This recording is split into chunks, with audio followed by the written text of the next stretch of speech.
তো আসসালামু আলাইকুম ভাই অ্যান্ড ব্রাদার, আপনারা সবাই কেমন আছেন? আশা করি অনেক ভালোই আছেন। আপনাদের দোয়ায় আমিও অনেক ভালোই আছি। তো দেখতে পাচ্ছেন আমাকে একজন কমেন্ট করেছে অ্যাড দেন, তো তাকে আমি আগে অ্যাডটা দিয়ে আসি। আর এই ভিডিওটা যদি ইউটিউব থেকে দেখেন তাহলে একটা সাবস্ক্রাইব করে বেল আইকনটা বাজিয়ে দিবেন, আর টিকটক থেকে দেখলে একটা ফলো লাইক কমেন্ট করে যাবেন। তো বেশি পেঁচাল না পেরে চলেন অ্যাড আর রিয়াকশনটা দিয়ে আসি।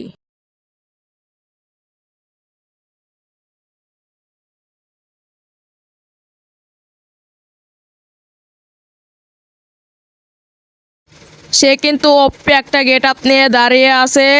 তার নাম হচ্ছে রিড বাইজিত, লেভেল হচ্ছে 51, লাইক হচ্ছে 1396টা। আশা করি আপনাদের ভিডিওটা ভালো লেগেছে। ভালো লেগে থাকলে একটা লাইক কমেন্ট শেয়ার করে যাবেন।